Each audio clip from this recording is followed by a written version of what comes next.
भगवान श्री नई प्रवचन माला के प्रारंभ में हम आपके प्रति अपनी श्रद्धा और नमन निवेदित करते हैं। और तब संत सम्राट कबीर दास का यह पद, जब मैं भूला रे भाई मेरे सतगुरु जुगत लखाई, क्रिया कर्म आचार में छाड़ा तीरथ का नहाना, सगरी दुनिया भई सयानी मैं ही एक बौराना, ना मैं जानू सेवा बंदगी, ना मैं घंट बजाई, ना मैं मूरत धरि सिंहासन, ना मैं पुहुप चढ़ाई, ना हरि रीझै जब तब कीने, ना काया के जारे, ना हरि रीझै धोती छाड़े, ना पांचों के मारे, दाया राख धर्म को पाले, जगसू रहे उदासी, अपना सा जीव सबको जाने, ताहि मिले अविनाशी, सहे कुसवद बाद को त्यागे, छाड़े गर्व गुमाना, सत्य नाम ताही को मिली हैं, कहे कबीर दीवाना। भगवान श्री कृपा पूर्वक हमें इसका अर्थ समझाएं।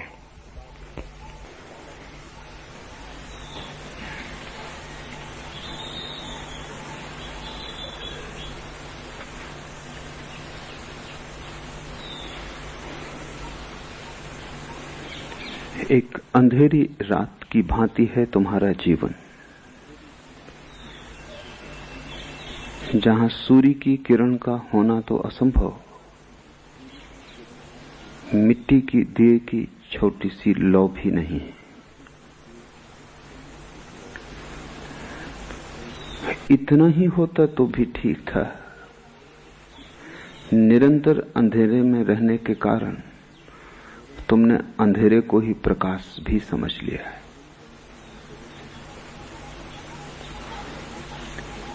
और जब कोई प्रकाश से दूर हो और अंधेरे को ही प्रकाश समझ ले तो सारी यात्रा अवरुद्ध हो जाती। इतना भी होश बना रहे कि मैं अंधकार में हूं तो आदमी खोजता है, तड़फता है प्रकाश के लिए, प्यास जगती है, टटोलता है, गिरता है, उठता है, मार्ग खोजता है, गुरु खोजता है। लेकिन जब कोई अंधकार को ही प्रकाश समझ ले तब सारी यात्रा समाप्त हो जाती है। मृत्यु को ही कोई समझ ले जीवन, तो फिर जीवन का द्वार बंद ही हो गया। एक बहुत पुरानी यूनानी कथा है। एक सम्राट को ज्योतिषियों ने कहा कि इस वर्ष पैदा होने वाले बच्चों में से कोई एक तेरे जीवन का घाती होगा। ऐसी बहुत कहानियां हैं संसार के सभी देशों में। कृष्ण के साथ भी वैसी कहानी जुड़ी है और जीसस के साथ भी वैसी कहानी जुड़ी है, लेकिन यूनानी कहानी का कोई मुकाबला नहीं। सम्राट ने जितने बच्चे उस वर्ष पैदा हुए सभी को कारागृह में डाल दिया, मारा नहीं, क्योंकि सम्राट को लगा कोई एक इनमें से हत्या करेगा और सभी की हत्या मैं करूं, ये तो महापातक हो जाएगा। छोटे छोटे बच्चे बड़ी मजबूत जंजीरों में जीवन भर के लिए कोठरियों में डाल दिए गए। जंजीरों में बंधे बंधे ही वे बड़े हुए। उन्हें याद भी न रही कि कभी ऐसा भी कोई क्षण था जब जंजीरें उनके हाथ पर न रही हों। जंजीरों को उन्होंने जीवन के अंग की तरह ही पाया और जाना। उन्हें याद भी तो नहीं हो सकती थी कि कभी वे मुक्त थे और गुलामी ही जीवन थी, और इसलिए उन्हें कभी गुलामी अखरी नहीं, क्योंकि तुलना हो तो तकलीफ होती है। तुलना का कोई उपाय ही न था। गुलाम ही वे पैदा हुए थे, गुलाम ही वे बड़े हुए थे, गुलामी ही उनका सार सर्वस्व थी।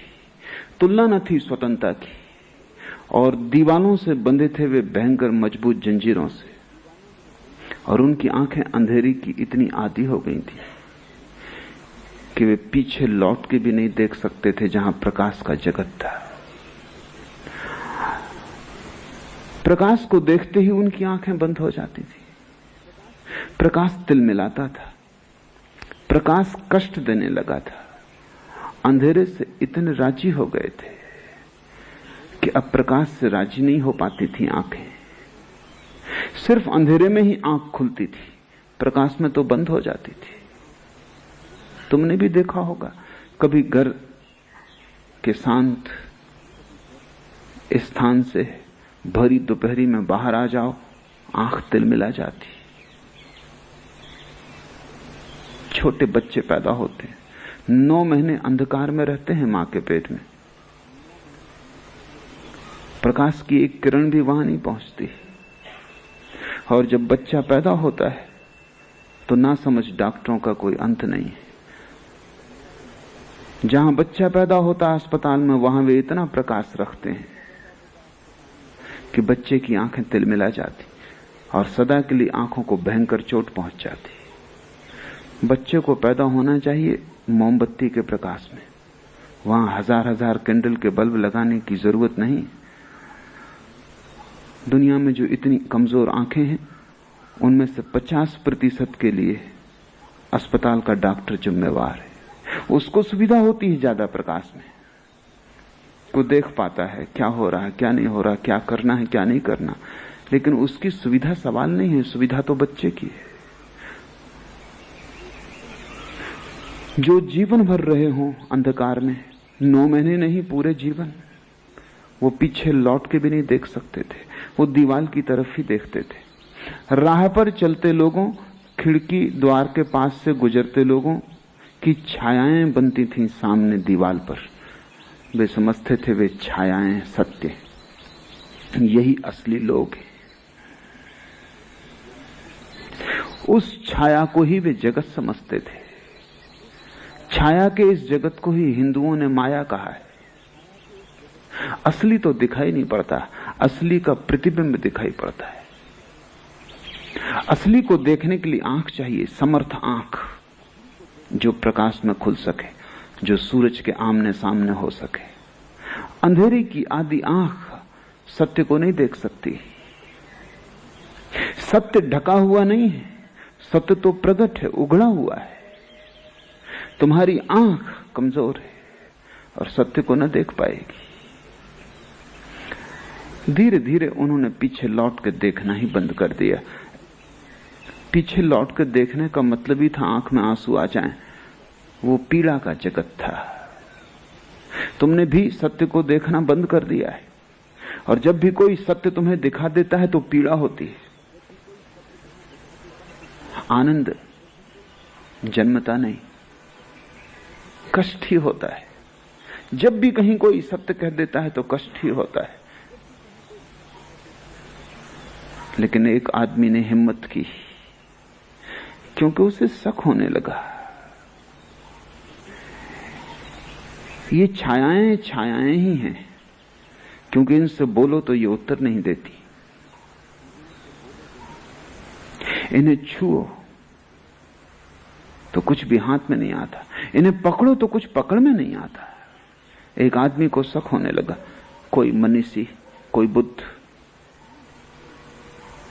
उस आदमी ने धीरे धीरे पीछे देखने का अभ्यास शुरू किया। वर्षों लग गए, बड़ा कष्ट हुआ। जब भी पीछे देखता आंखें तिलमिला जाती, आंसू गिरते, लेकिन उसने अभ्यास जारी रखा। वो बड़ी तपश्चर्या थी। फिर धीरे धीरे आंखें राजी होने लगी, और तब वो चकित हुआ कि हम किस कारागृह में पड़े और हमने छायाओं को सत्य समझ लिया है। वो पीछे देखने में समर्थ हो गया। उसकी गर्दन मुड़ने लगी और उसकी आंखें देखने लगी बाहर के रंग, वृक्ष और वृक्षों में खिले फूल, राह से गुजरते लोग। रंगीन थी दुनिया काफी। छायाएं बिल्कुल रंगहीन थी, उदास थी। बाहर उत्सव था, छायाओं में कोई उत्सव पकड़ में नहीं आता था। बच्चे नाचते गाते निकलते थे। छायाएं तो बिल्कुल चुप थी, वहां वाणी न थी, वहां मुखरता न थी। बाहर पीछे छिपा हुआ असली जगत था। उस आदमी ने धीरे धीरे इसकी चर्चा दूसरे कैदियों से शुरू की। बाकी कैदी हंसने लगे कि तुम्हारा दिमाग खराब हो गया है। हम तो सदा से यही सुनते आए हैं कि यही सत्य है जो सामने है, और हम तो पीछे मुड़ के देखते हैं तो कुछ दिखाई नहीं पड़ता सिवाय अंधकार के। जब आंख बंद हो जाए तो सिवाय अंधकार के कुछ भी दिखाई नहीं पड़ता। जरूरी नहीं है कि अंधकार हो सकता है सिर्फ आंख बंद हो जाती हो, लेकिन दोष कोई अपने ऊपर कभी लेता नहीं। तो कोई ये तो मानता नहीं कि मेरी आंख बंद हो सकती है इसलिए अंधकार है। लोग मानते हैं अंधकार है इसलिए अंधकार है। मेरी आंख और बंद हो सकती, ये कहीं संभव है? हम अपनी आंख तो सदा खुली मानते हैं, अपना हृदय तो सदा प्रेम से भरपूर मानते हैं, अपनी प्रज्ञा तो सदा प्रज्वलित मानते हैं, अपनी आत्मा तो सदा जागृत मानते हैं, और यही हमारी भ्रांतियों की जड़ है। फिर कैदियों की संख्या बहुत थी, वो अकेला था। लोकतंत्र कैदियों के पक्ष में था, बहुमत उनका था, और उन्होंने कहा कि अगर ऐसा ही है तो सबकी सलाह ले ली जाए। एक भी मत मिला नहीं उस आदमी को, और लोग खूब हंसे और खूब मजाक की उन्होंने। धीरे धीरे वो उस आदमी को पागल मानने लगे। वही कबीर कह रहे हैं, सगरी दुनिया भई सयानी, एक मैं ही बौराना। उस आदमी को अगर कबीर का पद याद होता तो उसने भी कहा होता, सब लोग सयाने, सिर्फ मैं एक पागल हूं। और सिर्फ वो एक ही सयाना था। लेकिन जहां अंधों की भीड़ हो वहां आंख वाला पागल हो जाता, जहां मूढ़ों की भीड़ हो वहां बुद्धिमान पागल हो जाता है। जहां बीमारी ही स्वास्थ्य समझी जाती हो वहां स्वस्थ आदमी का लोग इलाज कर देंगे पकड़ के। स्वाभाविक है, क्योंकि लोग अपने को मानदंड समझते हैं। और फिर जब बहुमत उनके साथ हो, बहुमत नहीं सर्वमत उनके साथ हो, उस एक आदमी को छोड़ के सभी उनके साथ थे, तो संदेह भी कैसे पैदा हो। लोग हंसे, मजाक की, उसे पागल समझा, उसका तिरस्कार किया, उसकी उपेक्षा की। धीरे धीरे लोगों ने उससे बातचीत बंद कर दी, क्योंकि वो बेचैनी पैदा करता था। बेचैनी पैदा करता था क्योंकि कभी कभी संदेह उनके मन में भी उठाता था कि हो ना हो, कहीं ये आदमी सच ना हो। क्योंकि अगर ये आदमी सच है तो उनकी पूरी जिंदगी बेकार गई। बड़ा दांव है, ये आदमी गलत होना ही चाहिए, नहीं तो उनकी पूरी जिंदगी गलत होती। और कोई भी आदमी नहीं चाहता कि उसकी पूरी जिंदगी गलत सिद्ध हो, क्योंकि इसका अर्थ हुआ तुमने यूं ही गंवाया, तुमने अवसर खो दिया। तुम मूढ़ हो, अज्ञानी हो, मूर्छित हो। अहंकार ये मानने को तैयार नहीं होता। अहंकार कहता है मुझसे ज्ञानी और कौन, मुझसे समझदार और कौन। ऐसे अहंकार रक्षा करता अज्ञान की। अहंकार रक्षक है अज्ञान के ऊपर। उसके रहते अज्ञान का किला पराजित न होगा, तोड़ा न जा सकेगा। धीरे धीरे उन्होंने उसकी उपेक्षा कर दी, क्योंकि उससे बात करना भी बेचैनी थी, क्योंकि वो हमेशा रंगों की बात करता। रंग उनमें से किसी ने भी देखे न थे। वो हमेशा पीछे चलने वाले संगीत की बात करता, संगीत उनमें से किसी ने सुना न था। उनकी सब इंद्रियां पंगु हो गई थी। और धीरे धीरे वो आदमी कहने लगा कि ये जंजीरें हैं जिनको तुम आभूषण समझे हुए हो। आखिर कैदी को भी सांत्वना तो चाहिए, तो वो जंजीरों को आभूषण समझ लेता है। आखिर कैदी को भी जीना तो है, तो कारागृह को घर समझ लेता है। न केवल समझ लेता है बल्कि भीतर से सजा भी लेता है, ताकि पूरा भरोसा आ जाए अपना घर है। जंजीरों पर कैदियों ने फूल पत्तियां बना ली थी। जंजीरों को घिस घिस के वो साफ किया करते थे, क्योंकि जिसकी जंजीर जितनी चमकदार होती वो उतना संपत्तिशाली समझा जाता था। जिसकी जंजीर जितनी मजबूत होती वो उतना धनी समझा जाता था। जिसकी जंजीर जितनी बजनी होती उसकी उतनी ही संपदा थी, स्वभाव था। अगर जंजीर कमजोर होने लगे तो वो उसे सुधार लेते थे, क्योंकि जंजीर ही उनका जीवन थी। और जंजीर को उन्होंने जंजीर कभी माना न था, वो आभूषण था। वही तो एकमात्र सजावट थी उनके शरीर पर, और तो कोई सजावट न थी। धीरे धीरे इस आदमी को समझ में आने लगा कि ये आभूषण नहीं जंजीरें हैं, क्योंकि उसे स्वतंत्रता के जगत की थोड़ी झलक मिलनी शुरू हो गई। एक किरण उतर आई अंधेरे में, सूरज का संदेश आ गया। अब इस अंधेरे घर में, इस अंधेरे कारागृह में रहना मुश्किल हो गया। धीरे धीरे उसने जंजीर को तोड़ने की व्यवस्था कर ली। असली सवाल तो भीतर की जंजीर का टूट जाना है, बाहर की जंजीर बहुत कमजोर है। अगर तुम बंधे हो तो भीतर की जंजीर से बंधे हो। भीतर की जंजीर है, जंजीर को आभूषण समझना है। एक बार उसे समझ में आ गया कि आभूषण नहीं, आधी तो मुक्ति हो ही गई। उसी दिन से उसने जंजीरों को घिसना बंद कर दिया, साफ करना बंद कर दिया, सजाना बंद कर दिया। लोग समझने लगे कि जीवन से उदास हो गया है, जैसा कि आमतौर से सन्यासी के लिए संसारी समझते हैं। उदास हो गया बेचारा, उनके भाव में एक बेचारेपन की प्रतीति होती। जिंदगी में हार गया, शायद पाया कि अंगूर खट्टे, छलांग पूरी न हो सकी। कमजोर था, हम पहले से ही जानते थे कि कमजोर है, और आज नहीं कल थक जाएगा और संघर्ष से अलग हो जाएगा। कायर है। जंजीरें जो कि आभूषण है, इसको सजाना बंद कर दिया, ऐसा ही बेसजाया रह रहा है। आसपास की दीवार को साफ सुथरा करना भी बंद कर दिया। अब पागलपन बिल्कुल पूरा हो गया है। लेकिन उस आदमी ने धीरे धीरे जंजीरें तोड़ने के उपाय खोज लिए। भीतर की जंजीर टूट जाए तो बाहर का कारागृह टूटा ही हुआ है, आधा तो गिर ही गया, बुनियाद तो हिल ही गई। और पीछे के जगत का, छिपे हुए जगत का संदेश आ जाए तब एक अनंत पुकार उसे पुकारने लगी। एक प्यास उसके रोए रोए में समा गई, असली जगत में प्रवेश करना है। उसने जंजीरें तोड़ ली। जब प्यास प्रगाढ़ हो तो कमजोर से कमजोर आदमी शक्तिशाली हो जाता है। जब प्यास प्रगाढ़ ना हो तो कमजोर से कमजोर जंजीरें भी बड़ी मजबूत मालूम पड़ती। प्यास बढ़ती चली गई, पीछे का जगत ज्यादा साफ होने लगा। आंख जितनी साफ होने लगी उतना ही सत्य का जगत साफ होने लगा। एक दिन उसने जंजीरें तोड़ दी और वो उस कारागृह से निकल भागा। उसके आह्लाद का अंत नहीं था, वो नाच रहा था। सूरज, पक्षी, वृक्षों में खिले फूल, बस वास्तविक लोग, छायाएं नहीं, संगीत, रंग, सुगंध। वो आह्लादित था, वो नाच रहा था। लेकिन कारागृह में अफवाह उड़ गई।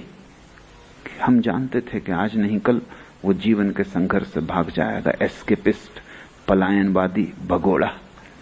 संसारी हमेशा सन्यासी को यही कहता रहा। उसने साधारण सन्यासी को कहा हो ऐसा नहीं, महावीर बुद्ध को भी भगोड़ा ही कहा है कि भाग गए। ये अपने को बचाने की तरकीब है, ये अपने को सांत्वना देने की तरकीब है कि हम कायर नहीं, और तुम कायर हो इसलिए तुम वहां हो जहां तुम हो। ये अपने को समझाने की तरकीब है, हम कोई पलायनवादी नहीं, हम तो जीवन के संघर्ष में जूझेंगे और तुम्हें जीवन का भी पता ही नहीं, और जिससे तुम जूझ रहे हो वो केवल छाया का जगत है। असली जूझने वाले जीवन से जूझते हैं। तुम जिससे जूझ रहे हो और जिससे लड़ रहे हो वो सपनों से ज्यादा मूल्यवान नहीं है, और उसका अस्तित्व तुम्हारी नींद में, उसका अस्तित्व और कहीं भी नहीं है। वो तुम्हारा सपना है, वो तुम्हारा अंधकार है, वो तुम्हारी गहन निद्रा और मूर्छा है। लेकिन अगर सब लोग सोए हों और एक जग जाए, भला वे सोए लोग भयंकर दुख स्वप्न देखते हों कि नरक में सड़ाए जा रहे हैं, गलाए जा रहे हैं, तो भी वे सोए हुए लोग कहेंगे भगोड़ा, भाग गया, जीवन के संघर्ष को छोड़ गया, करवट ले लेंगे, फिर अपने सपने में खो जाएंगे। थोड़े दिन चर्चा रही, फिर लोग भूल गए। लेकिन उस आदमी के जीवन में एक नई बेचैनी का प्रारंभ हुआ। जितना उसने बाहर की मुक्ति और आनंद को जाना, जितना उसने सत्य को अनुभव किया, उतनी ही एक नई महाकरुणा, एक दुर्दम्य करुणा पैदा होने लगी। लौट जाए कारागृह में और खबर दे दे उन सब लोगों को। थोड़े दिन तो उसने इसे समझाया अपने को कि वे सुनेंगे नहीं, और बहुमत उनका है। वे फिर हंसेंगे, वे भरोसा ना करेंगे, क्योंकि अंधकार में रहते रहते लोग श्रद्धा भूल ही जाते हैं। श्रद्धा तो प्रकाशवान चित्त का लक्षण है। अंधेरे में रहने वाले लोग संदेह में निष्णात हो जाते। संदेह अंधकार का हिस्सा है, श्रद्धा प्रकाश का। इसलिए तो समस्त ज्ञानियों ने श्रद्धा को सेतु माना है कि अगर अंधकार से प्रकाश की तरफ आना हो तो श्रद्धा के सेतु से गुजरना पड़ेगा। एक भरोसा चाहिए। भरोसे का मतलब इतना है कि जो मैंने नहीं जाना है वो भी हो सकता है। अगर तुम ये सोचते हो कि तुमने जो जाना है बस उतना ही है, तब तो यात्रा का कोई सवाल नहीं, बात समाप्त हो गई। बुद्ध आके सिर पीटे और कहें कि मैंने थोड़ा सा ज्यादा जाना है तुमसे, तो भी तुम मानोगे नहीं। संदेह का इतना ही अर्थ है कि मुझ पर सत्य समाप्त हो गया। मैंने जो जान लिया वही सत्य की भी सीमा है। मेरा अनुभव और सत्य समान है, ये संदेह है। श्रद्धा का अर्थ है मेरा अनुभव छोटा है, सत्य बहुत बड़ा हो सकता है। मेरा छोटा आंगन है, आंगन पूरा आकाश नहीं, बड़ा आकाश है। मेरी छोटी खिड़की है, लेकिन खिड़की का ढांचा आकाश का ढांचा नहीं। माना कि मैं खिड़की से ही झांक के देखता हूं, तो भी खिड़की आकाश नहीं है। इतना जिसे ख्याल आ जाए, जिसे संदेह पर संदेह आ जाए, वो श्रद्धावान हो जाता है। वो बड़े से बड़ा संदेह है, ध्यान रखना।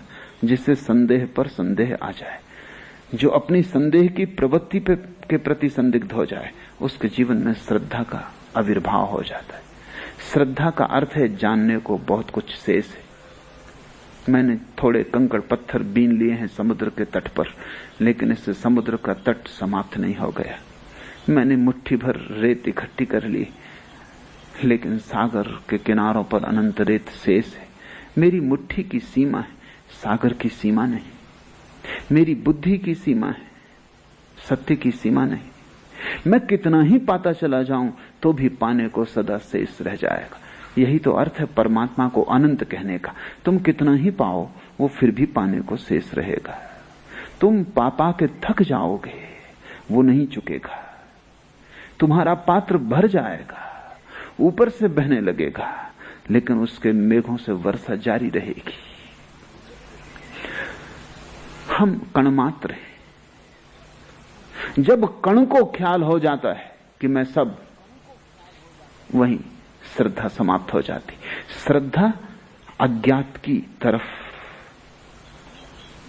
पैर उठाने के साहस का नाम है। अनजान में प्रवेश, अज्ञात में प्रवेश, जहां मैं कभी नहीं गया, जो मैं कभी नहीं हुआ, वो भी हो सकता है। उस आदमी के मन में बहुत बार करुणा उठने लगी। आनंद का अनिवार्य लक्षण है करुणा। जब बुद्ध से किसी ने पूछा कि समाधि की पूर्ण परिभाषा क्या है, तो उन्होंने कहा परिभाषा का मुझे पता नहीं, लेकिन दो बातें निश्चित हैं, महाज्ञान, महाकरुणा। पूछने वाले ने कहा महाज्ञान कह देने से क्या काफी ना होगा? बुद्ध ने कहा नहीं, वो अधूरा होगा, वो सिक्के का एक पहलू है। दूसरा पहलू है महाकरुणा। जब भी ज्ञान का जन्म होता है तभी करुणा का जन्म हो जाता है। क्यों? क्योंकि अब तक जो जीवन ऊर्जा वासना बन रही थी वो कहां जाएगी? ऊर्जा नष्ट नहीं होती। अभी धन के पीछे दौड़ती थी, पद के पीछे दौड़ती थी, महत्वाकांक्षाएं थी अनेक अनेक अनेक तरह के भोगों की कामना थी। सारी ऊर्जा वहां संलग्न थी। प्रकाश के जलते, ज्ञान के उदय होते, वो सारा अंधकार, वो भोग, लिप्सा, महत्वाकांक्षा ऐसे ही विलीन हो जाते हैं जैसे दिए के जलते अंधकार। ऊर्जा का क्या होगा? जो ऊर्जा काम वासना बनी थी, जो ऊर्जा क्रोध बनती थी, जो ऊर्जा ईर्षा बनती थी, मत्सर बनती थी, उस ऊर्जा का, उस शुद्ध शक्ति का क्या होगा? वो सारी शक्ति करुणा बन जाती है। महाकरुणा का जन्म होता है।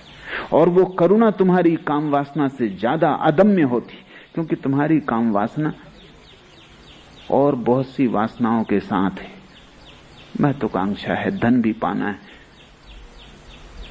तुम काम वासना को स्थगित भी कर देते हो कि ठहर जाओ 10 वर्ष, धन कमा लोगे, ठीक से फिर शादी करेंगे। धन की वासना भी अकेली नहीं है, पद की वासना भी है।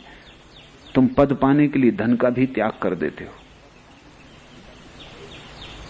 चुनाव में लगा देते हो सब धन कि किसी तरह मंत्री हो जाओ। लेकिन मंत्री की कामना भी पूरी कामना नहीं है। मंत्री हो के फिर तुम स्त्रियों के पीछे भागने लगते हो। मंत्री पद भी दांव पे लग जाता है। तुम्हारी सभी कामनाएं अधूरी अधूरी हैं, 1000 कामनाएं हैं और सभी में ऊर्जा बटी है। लेकिन जब सभी कामनाएं शून्य हो जाती, सारी ऊर्जा मुक्त होती, तुम एक अदम्य ऊर्जा के स्रोत हो जाते हो, एक प्रगाढ़ शक्ति। उस शक्ति का क्या होगा?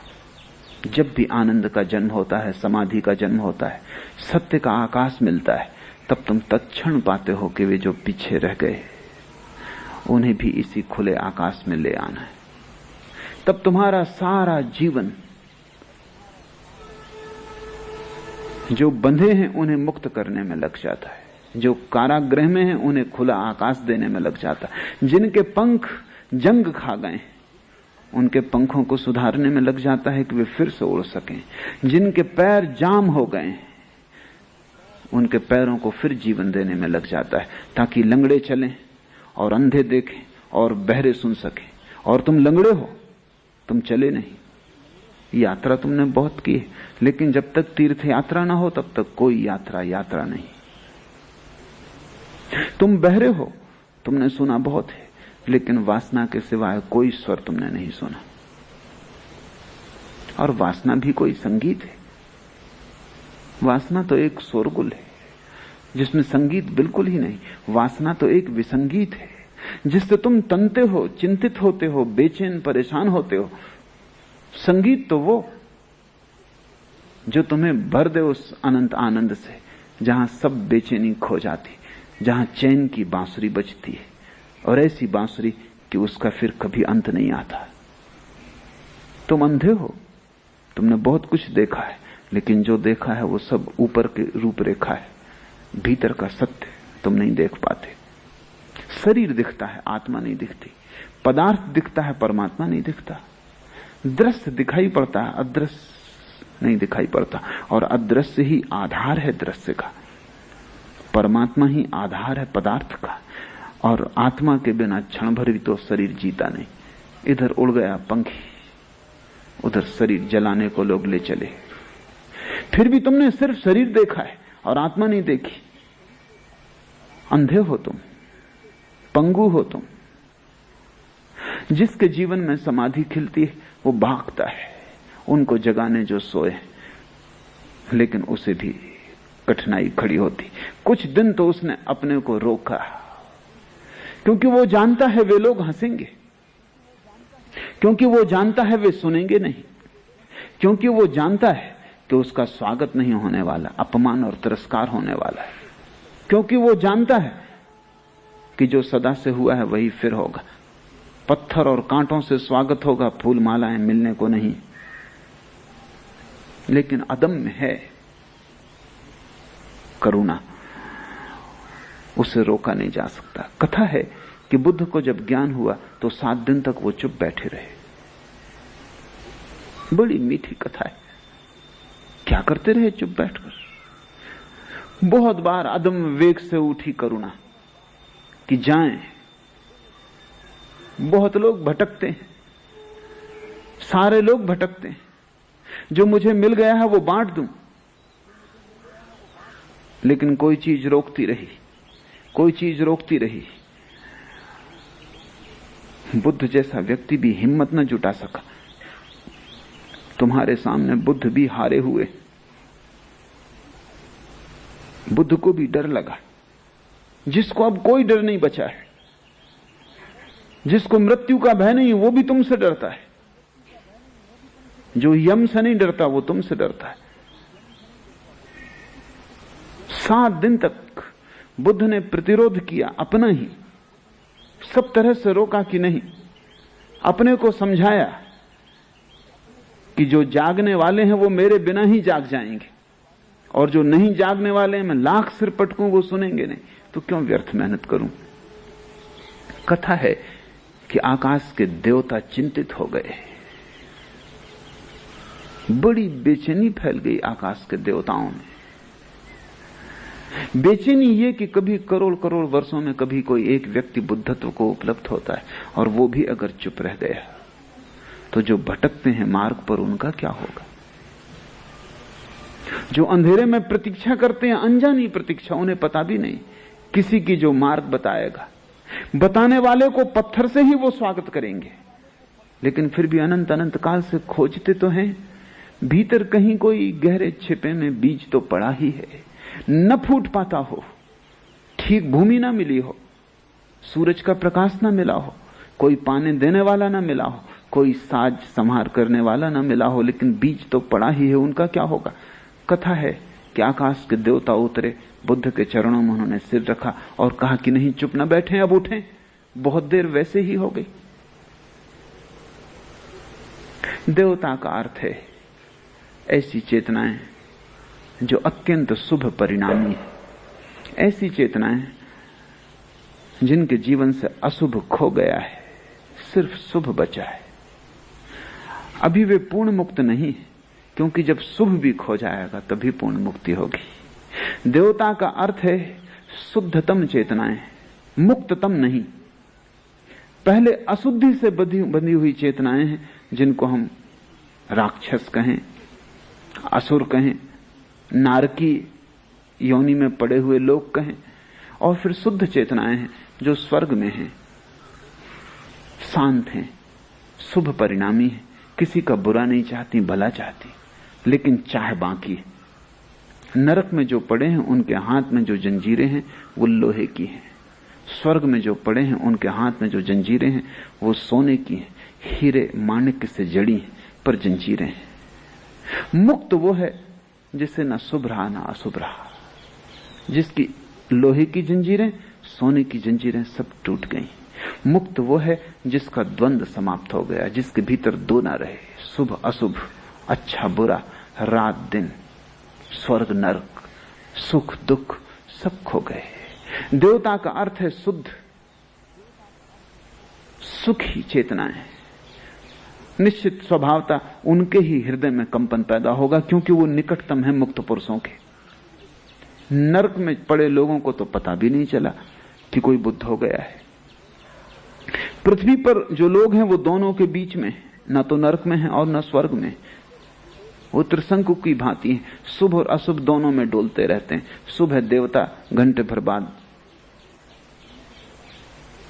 शैतान, घंटे भर बाद फिर देखो मुस्कुरा रहे हैं और अच्छे भले आदमी मालूम पड़ते हैं, और थोड़ी देर बाद किसी की गर्दन काट सकते हैं। पृथ्वी पर जो है मध्य लोक, जिसको ज्ञानियों ने कहा, वो स्वर्ग और नरक के बीच डोलते रहते हैं। एक पैर नरक में और एक पैर स्वर्ग में, कहीं भी नहीं है वो, उनका होना नहीं है। इसलिए तो तुम्हें पता नहीं चलता कि तुम कौन हो। नरक में ठीक पता चलता है लोगों की कि कौन है, स्वर्ग में भी ठीक पता चलता है कि वे कौन है, क्योंकि एक ही नाव पर सवार है। जो शुभ की नाव पर सवार हैं उनको लगा, उनके प्राण कब गए कि बुद्ध चुप हैं, कहीं ऐसा ना हो कि वो चुप ही रह जाएं। देवताओं ने पैर में सिर रखा, स्वयं ब्रह्मा ने कहा कि नहीं, आप बोलें, और देर हो जाएगी तो वाणी खो जाएगी, आप भीतर मत डूबते चले जाएं, आपने पा लिया। लेकिन जिन्होंने नहीं पाया है उन पर करुणा करें। कहते हैं बुद्ध ने कहा कि जो पाने को हैं, जो पाने की चेष्टा में रत हैं, वो पा ही लेंगे। मैंने पा लिया, वे भी पा लेंगे, वे भी मेरे जैसे हैं। थोड़ी देर अबेर होगी, पर इस अनंत काल में क्या देर क्या अबेर, घड़ी भर पहले की घड़ी भर बाद, एक जन्म पहले की एक जन्म बाद, क्या फर्क पड़ता है? मुझे क्यों परेशानी में डालते हो? और जो नहीं पाने को हैं, मेरे पहले बहुत बुद्ध पुरुष हो चुके, उन सब ने उनके द्वार पे दस्तक दी, उन्होंने द्वार भी नहीं खोला। नहीं कि द्वार नहीं खोला, वे नाराज भी हुए हैं कि क्यों हमारी नींद तोड़ते हो, क्यों हमारी शांति में दखल देते हो, हम जैसे हैं ठीक हैं, क्यों हमें बेचैन करते हो, ये किस लोक की खबरें लाते हो, यही लोक सब कुछ है, कोई और लोक नहीं है। उन्होंने श्रद्धा नहीं की, वे नहीं सुनेंगे। हजारों बुद्ध हार चुके हैं, मैं भी हार जाऊंगा, तो मुझे क्यों परेशान करते हो? देवताओं ने चिंतन किया, विचार किया कि कुछ तर्क निकालना ही पड़ेगा कि बुद्ध को उनके बाहर ले आया जाए। फिर वे सब विचार करके आए और उन्होंने कहा कि आप ठीक कहते हैं, कुछ हैं जो आपके बिना भी पालेंगे और कुछ हैं जो आपके सहयोग से भी नहीं पाएंगे, लेकिन दोनों के मध्य में भी कुछ है जो आपके बिना न पा सकेंगे और आपके साथ पालेंगे। उनकी संख्या बहुत न्यून होगी, समझ लो कि एक ही आदमी पा सकेगा तो भी उपाय करने योग्य है, क्योंकि एक व्यक्ति का भी बुद्धत्व को उपलब्ध हो जाना इतनी महान घटना है कि आप बैठे मत रहे। बुद्ध को झुकना पड़ा, देवताओं के तर्क से नहीं। देवताओं के तर्क ने तो जो प्रतिरोध था उसको भर तोड़ा, भीतर तो करुणा बहने को तैयार थी। उस आदमी को भी तकलीफ हुई, बेचैनी होने लगी। कारागृह में जिनको छोड़ आया था उनकी याद आने लगी। वे ऐसे ही बंधे बंधे समाप्त हो जाएंगे, उनका जीवन ऐसे ही अंधकार में पैदा हुआ, अंधकार में ही खो जाएगा। कभी उनकी आंखें प्रकाश न देख सकेंगी, वे छायाएं ही देखते रहेंगे दीवार पर, वे जंजीरों को ही आभूषण मानते रहेंगे, उन्हें मुक्ति के पंख कभी भी न मिलेंगे। नहीं, भारी होने लगा उसका मन, जैसे मेघ जब भर जाते हैं तो बरसते हैं, ऐसे भारी होने लगा उसका प्राण, बरसने को तत्पर होने लगा। जैसे फूल जब भर जाता है गंध से तो खुल जाता है और गंध फेंक देता है चारों लोकांतर में, ऐसे उसके प्राण भी खिलने को तत्पर होने लगे। कोई अवश्य प्रेरणा उसे खींचने लगी वापस, जानते हुए वहां स्वागत नहीं होने को है। वो वापस लौट आया कारागृह में। लोग हंसने लगे, उन्होंने कहा हमने पहले ही कहा था कि वहां कुछ भी नहीं है, सिर्फ छायाएं हैं जहां तुम जा रहे। आ गए वापस, आ गई बुद्धि, रास्ते पे आ गई बुद्धि। और उल्टा हमें समझा रहे थे कि हम भी तुम्हारे साथ चलें, हमें भी मूढ़ बनाने की सोची थी, अब तो समझ आ गई, आ जाओ वापस, संभाल लो अपने आभूषणों को, यही एकमात्र जगत है और दीवाल पर बनती छायाएं ही सत्य हैं। ये सब सपने हैं, रंगीनियों के, प्रकाश के, ये कल्पनाएं हैं और तुम अकेले नहीं हो। हम में से भी बहुतों ने ऐसे सपने देखे हैं और ऐसी कल्पनाएं की हैं। ये सब कविताएं हैं और लोगों की, सत्यों के लोगों की, मुक्त आत्माओं की, सिद्धों की, सब कल्पनाएं हैं, सब बकवास है। ये चालबाजों ने मूढ़ों को चूसने के, शोषण करने के उपाय बना रखे। धक से रह गया होगा वो आदमी, द्वार बंद है। इन्हें मुक्त करने आया है, लेकिन ये अपने कारागृह को अपना जीवन समझ बैठे। फिर भी उसने कोशिश की, जो सदा हुआ है वही हुआ। लोग उसके विरोध में होते गए, जितना ही वो चेष्टा करने लगा उतना ही वे नाराज होते गए, क्योंकि उनकी नाराजगी भी स्वाभाविक मालूम होती। तुम उनके जीवन भर के दांव को मिट्टी पे करने में लगे हो। तुम ये कह रहे हो कि 60 साल तुम व्यर्थ ही जिए। तुम ये कह रहे हो कि तुम इतने बुद्धिहीन हो कि तुम 60 साल अंधेरे में रहे, फिर भी तुम्हें ख्याल ना आया कि यह अंधकार है। जंजीरों में बंधे सड़ते रहे और तुम्हें इतना भी बोध ना उठा कि ये जंजीरें हैं मूढ़, और तुम इन्हें आभूषण समझते रहे। दीवाल पर बनी छायाओं को देखा और समझा कि यही सत्य है। ये बर्दाश्त के बाहर है, क्योंकि अगर ये आदमी सच है तो उस कारागृह के सभी आदमी गलत है। भीड़ गलत है अगर बुद्ध सच है। अगर मैं सच हूं तो तुम गलत हो। तुम्हारे सही होने का एक ही उपाय है कि मैं गलत हूं, और तुम आसानी से ये उपाय कर सकते हो। भीड़ तुम्हारी, संख्या तुम्हारी। वो आदमी अकेला था, अजनबी, अपरिचित लोगों के बीच। उसकी भाषा और हो गई थी, उनकी भाषा और थी। उनके बीच, दोनों के बीच अब कोई संवाद होना तक मुश्किल था। उसने लाख समझाने की कोशिश की, लेकिन कोई समझने को राजी न था। फिर उसका समझाना भी लोगों के सिर पर भारी होने लगा, और जो सदा हुआ है वही हुआ। उन्होंने पत्थरों से और जंजीरों की चोटों से उस आदमी को मार डाला। तुमने जीसस के साथ वही किया, तुमने सुकरात के साथ वही किया, तुमने मंसूर के साथ वही किया।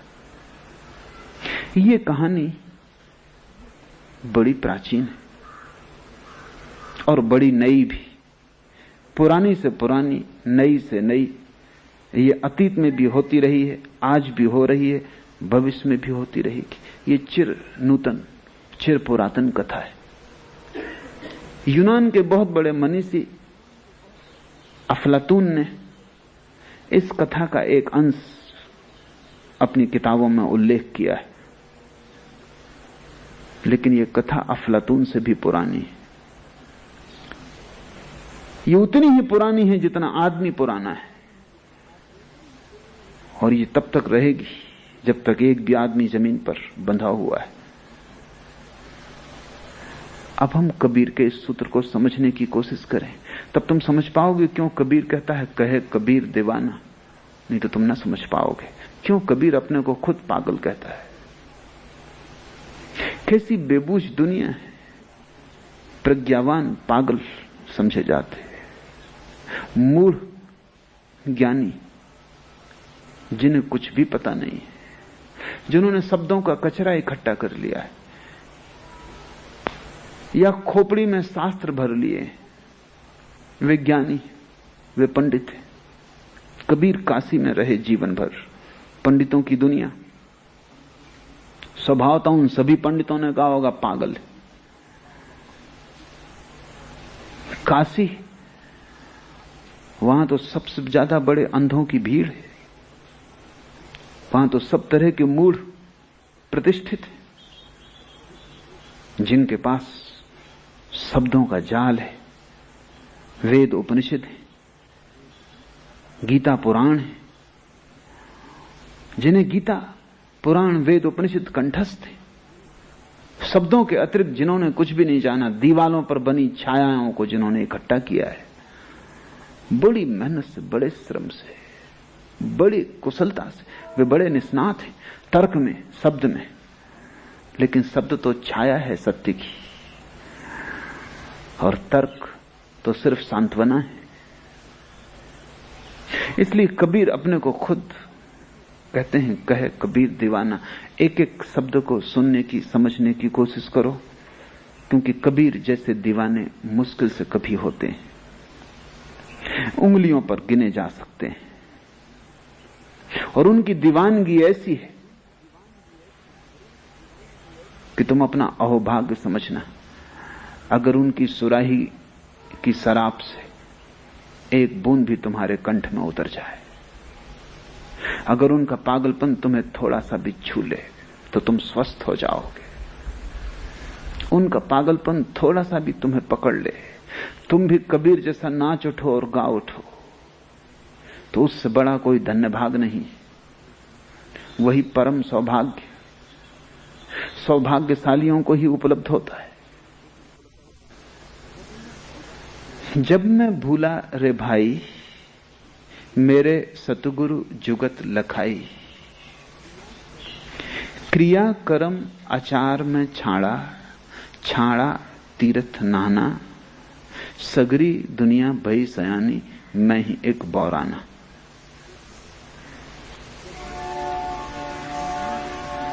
जब मैं भूला रे भाई,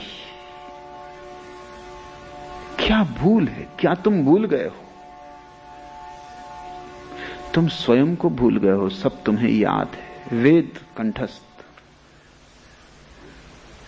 सिद्धांत शास्त्र याद। सिर्फ एक को तुम भूल गए हो, वो तुम स्वयं हो, और उसे जाने बिना सब ज्ञान व्यर्थ है। और जिसने उस एक को जान लिया उसने सब जान लिया। उस एक के जानने में जान लिए जाते सब वेद, कुरान, बाइबल, और उस एक को चूकने में सब चूक जाता है, क्योंकि वही एक तुम्हारे भीतर चैतन्य का स्रोत है। उस एक से ही तुम परमात्मा से जुड़े हो। वो एक तुम्हारे भीतर आया हुआ परमात्मा है। जैसे तुम्हारी खिड़की में से आ गया आकाश तुम्हारे घर को भरे है, ऐसा तुम्हारे उस एक में से आ गया आकाश परमात्मा तुमको भरे। उस एक को भर तुम भूल गए हो। उसकी तरफ पीठ, सारे संसार की तरफ आंख है, भागे फिरते हो, ज्ञान का संग्रह करते चले जाते हो, धन का संग्रह करते चले जाते हो। एक बात भूल ही जाते हो, वो कौन है जिसके लिए तुम संग्रह कर रहे हो? वो कौन है जो संग्रह कर रहा है? वो कौन है जो शास्त्र पढ़ रहा है? शास्त्र तो याद रह जाता है, वो कौन है जो शास्त्र पढ़ रहा है? वो कौन है जो सबके प्रति साक्षी? वो कौन है? चैतन्य का स्रोत तुम्हारे भीतर। जब मैं भूला रे भाई मेरे सतगुरु जुगत लखाई। कबीर कहते हैं जब मैं भूल गया, विस्मरण अज्ञान है, इसलिए तुम ज्ञान से अज्ञान को न मिटा सकोगे, स्मरण से मिटा सकोगे। इसे ठीक से समझ लो, विस्मरण अज्ञान है। तुम भूल गए हो कि तुम कौन हो। इसकी पुनर्याद, पुनर्स्मरण चाहिए। ज्ञान से यह न होगा, क्योंकि ऐसा नहीं है कि तुम्हें कुछ जानकारी की कमी है तो जानकारी बढ़ जाएगी तो ज्ञान हो जाएगा। तुम्हारे मन में अभी 1000 जानकारियां हैं, 10,000 हो जाएंगी, इस तुम्हारा अज्ञान न टूटेगा। तुम महापंडित हो जाओगे, लेकिन तुम्हारी मूढ़ता बरकरार रहेगी, क्योंकि मूढ़ता का पांडित्य के होने से और टूटने का कोई संबंध नहीं है। मूढ़ता है भूलना, विस्मरण। इसलिए इस मरण से तुम्हें अपनी याद आ जाए कि मैं कौन हूं। इसलिए कबीर 2 शब्दों में समझे जा सकते हैं, विस्मरण और स्मरण, जिसको कबीर ने सुमरण कहा है, सुरति कहा है। सुरति संस्कृत के स्मृति शब्द का अपभ्रंश है। स्मृति आ जाए, सुरति आ जाए, सुमरण आ जाए। लेकिन लोग बड़े अजीब हैं। कबीर के मानने वालों को भी मैं जानता हूं, वो माला फेरते हैं, उनसे पूछो क्या कर रहे हो, वो कहते हैं सुमरन कर रहे हैं। सुमरन को उन्होंने जाप बना लिया। सुमरन का अर्थ है स्मरण, जिसको गुरजीएफ ने सेल्फ रिमेंबरिंग कहा है, आत्मस्मृति, जिसको बुद्ध ने सम्यक स्मृति कहा है, राइट माइंडफुलनेस, जिसको महावीर ने विवेक कहा है, याद। लेकिन कैसे तुम्हें याद आएगी? तुम तो भूल गए हो। तुम्हें कोई याद दिलाए तो ही आएगी। तुम्हें खुद कैसे याद आएगी? रात तुम सोते हो, सुबह 5 बजे उठना है, ट्रेन पकड़नी, क्या करते हो? कोई जुगत चाहिए। अलार्म भर देते हो, अलार्म जुगत। तुम न जाग सकोगे 5 बजे, कोई तुम्हें जगाए। घड़ी भी जगा सकती, यंत्र है सिर्फ, लेकिन तुम स्वयं न जाग सकोगे। या किसी को कह देते हो पड़ोस में कि जगा देना।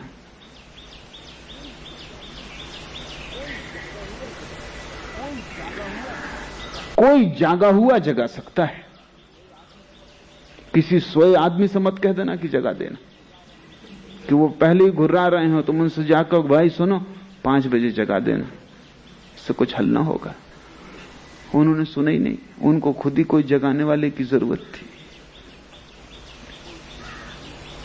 कोई जागा हुआ चाहिए।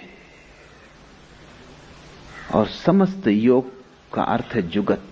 जुगत शब्द बड़ा प्यारा है। अंग्रेजी में उसके लिए शब्द डिवाइस, तरकीब। हजारों तरह की तरकीबें उपयोग की गई हैं आदमी को जगाने के लिए। लेकिन अगर तुम खुद ही करोगे तो खतरा है। मैंने सुना है कि अमेरिका का बहुत बड़ा वैज्ञानिक एडिसन भुलक्कड़ था, भूल जाता था।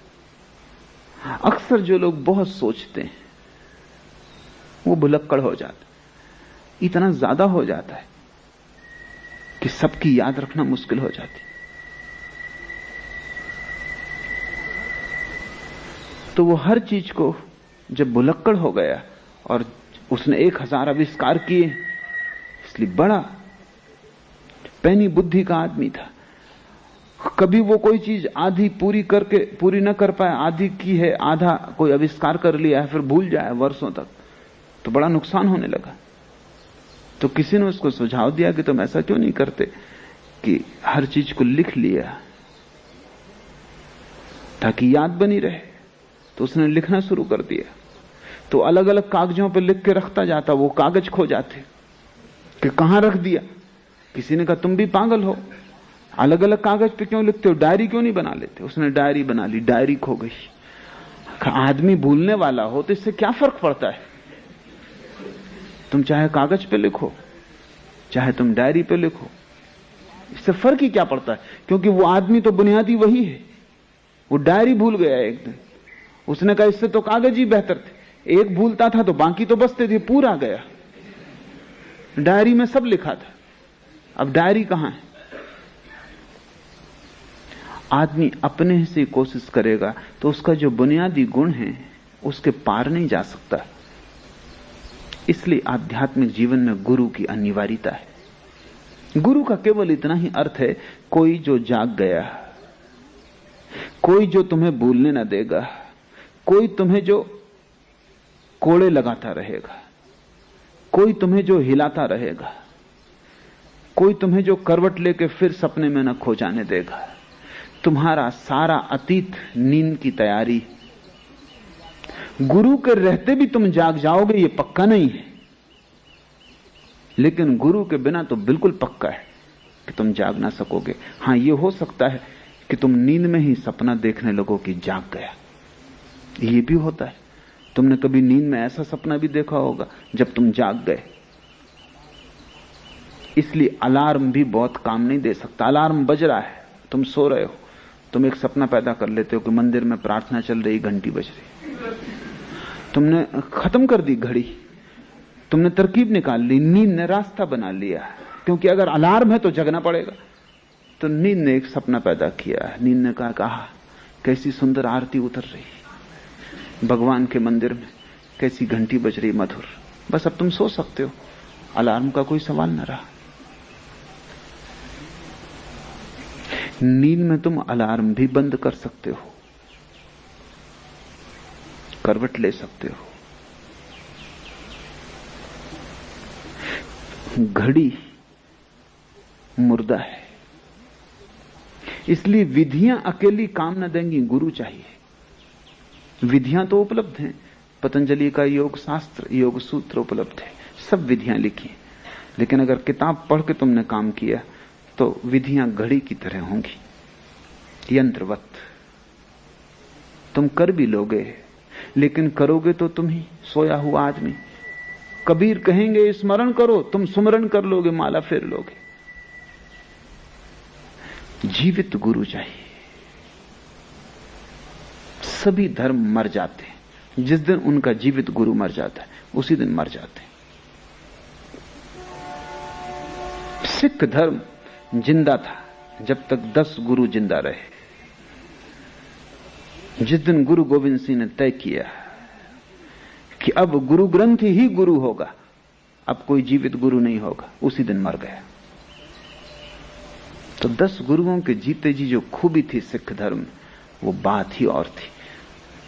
तब यंत्र नहीं था, जीवित आदमी था। जैनों के 24 तीर्थंकर जब तक थे तब तक एक जीवंत धारा थी। फिर जैनियों ने तय किया कि अब 24 से ज्यादा तीर्थंकर नहीं। महावीर के बाद दरवाजा उन्होंने बंद कर दिया, मर गया। तब से जैन धर्म एक लाश है। मोहम्मद के साथ इस्लाम जिंदा था, कुरान के साथ मुर्दा है। हालांकि कुरान मोहम्मद की किताब है, इससे कोई फर्क नहीं पड़ता। मैं खड़ा हूं एक डंडा लिए, तुम सो रहे हो, मैं डंडे से तुम्हें उठाता हूं। डंडा नहीं उठाता, मैं उठाता हूं। तुम्हारी आंख खुल जाती। मैं तो तुम्हें दिखाई नहीं पड़ता, डंडा तुम्हें छूता दिखाई पड़ता। तुम डंडे को पकड़ लेते हो अहोभाव से कि बड़ी कृपा कि मुझे जगा दिया। अब तुम अपने बच्चों को डंडा दे जाओगे कि संभाल कर रखना, ये जगाता है। जुगत मर गई। डंडा नहीं जगा रहा था, डंडे के पीछे कोई जीवित हाथ थे। डंडा क्या जगाएगा? डंडा अकेला क्या करेगा? अलार्म घड़ी रह जाती है आखिर में, फिर उसे तुम संभाले रहो। अलार्म भी बजता रहेगा और तुम सोते भी रहोगे। सभी शास्त्र डंडे हो जाते। तुम उनकी पूजा करते हो, याद करते हो। और यह भी नहीं है कि कभी उनसे लोग न जगे थे, जगे थे, लेकिन कोई जीवित हाथ पीछे था, कोई नानक पीछे था। वो कंपन जो डंडे में था, डंडे का नहीं था, वो उस जीवित हाथ का था। वो जो डंडे में जो जीवन प्रवाहित हो रहा था, वो नानक का था। अब तुम चले जाओ, 5 काफ पूरे करते रहो, केस बांधो, कंघा लगाओ, कटार रखो, कंछा पहनो, जो तुम्हें करना है करो, मगर ये सब डंडे। अब इनसे कुछ होने वाला नहीं। जुगत जीवित होती जब कोई हाथ जागा हुआ पीछे होता। मैं अभी हूं, तब तुम मेरे डंडे का उपयोग कर लो। मेरे मर जाने के बाद तुम करना सक्रिय ध्यान, कुछ भी ना होगा। और तुम करोगे मरने के बाद, ये मुझे पक्का है, इसमें कोई शक नहीं, क्योंकि तुम्हारी पुरानी आदत है। क्यों ऐसा होता है? ऐसा इसलिए होता है, विधियों से तुम्हें कोई डर नहीं, तुम्हारी नींद को कोई डर नहीं, तो विधियां तो तुम करने को राजी हो, लेकिन गुरु से डर है, खतरा है। क्योंकि जीवित आदमी के पास कितनी देर तुम सोए रहोगे? नींद तुम्हें छोड़नी पड़ेगी, वो तुम्हें छुड़ाएगा। जागा हुआ आदमी कितनी देर तक तुम्हारी नींद की दशा देख सकेगा? तुम्हारा उदास चेहरा, तुम्हारी कीचड़ से भरी आंखें, तुम्हारे मुंह से टपकती लार, तुम मुर्दे की भांति पड़े हो, अनर्गल तुम्हारी नींद में बकवास। कभी भयभीत होते हो, कपते हो, कभी सुखी मालूम होते हो, मुस्कुराहट फैल जाती चेहरे पर, लेकिन सब नींद में होता, सब सपने से हो रहा है, सब झूठ हो रहा है। तुम्हारी नींद तोड़नी जरूरी है। जब मैं भूला रे भाई मेरे सतगुरु जगत जुगत लखाई, तो मेरे गुरु ने मुझे जगाया, मुझे जुगत दी, कोई विधि थी, और जो विधि दी, जब कोई जीवित गुरु विधि देता है तो सारी पुरानी विधियां व्यर्थ हो जाती हैं, स्वभाव था। क्योंकि पुरानी विधियों का क्या प्रयोजन? तुम पुराना सब साज सामान फेंक देते हो। अगर अब तक तुम बैठ के अपने घर में एक कोठरी बना के और शंकर जी की पूजा कर रहे थे, अब तुम उनको लपेट के सागर में डुबाते हो, अब कोई जरूरत ना रही। कि अभी तक तुम मंदिर में जाकर रोज घंटी बजाते थे, अब ये बंद हो जाता है खेल। क्या जरूरत जागे हुए आदमी को कि वो अलार्म घड़ी रखे बैठा रहे और इसकी पूजा करे? वो किसी और को दे देता है, बांट आता है या नदी में फेंक आता है। जब मैं भूला रे भाई मेरे सतगुरु जुगत लखाई, वो जुगत क्या है? जिसके कारण क्रिया कर्म आचार में छाड़ा, सब क्रियाएं छोड़ दी, सब कर्म छोड़ दिए, सब आचरण छोड़ दिए, छाड़ा तीर्थ नहाना, और तीर्थ में जाके नहाना छोड़ दिया। गंगा साधारण नदी हो गई, अब कोई तीर्थ ना रहा। क्रियाकांड का अर्थ है वे जुगतें जिनका जीवित हाथ विदा हो गया, वे सब क्रियाकांड हो जाती। तुम मेरे साथ ध्यान करो, ये एक बात है। तुम मेरे बिना ध्यान करोगे, वो क्रियाकांड हो जाएगा। तुम कर लोगे पूरा पूरा, ठीक सांस लोगे, ठीक उछलोगे, कूदोगे, लेकिन सब नाटक होगा। तुम उसके भी अभ्यासी हो जाओगे, वो व्यायाम होगा। थोड़ा बहुत लाभ जो शरीर को हो सकता है होगा, लेकिन तुम जाग ना सकोगे। क्रिया कर्म आचार में छाड़ा और सब आचरण छोड़ दिया जो कि साधु को करना चाहिए। कि रात्रि भोजन न करे, कि पानी छान के पिए, कि ये न खाए, कि वो न पिए, ये कपड़े पहने वो न पहने, कि नग्न रहे कपड़ा न पहने, कि शरीर पर भभूत लगाए, कि धूप में बैठे, कि आग जला के गर्मी में और शरीर को तपाए और गलाए और जलाए, कि कांटे बिछा के लेटे। नहीं, क्रिया कर्म आचार में छाड़ा, छाड़ा तीर्थ नाना, सब छोड़ दिया। छूट ही जाता है, छोड़ना पड़ता नहीं। जब सतगुरु मिल जाए सब छूट जाता है। इसलिए सभी धर्म सदगुरुओं के विपरीत होंगे,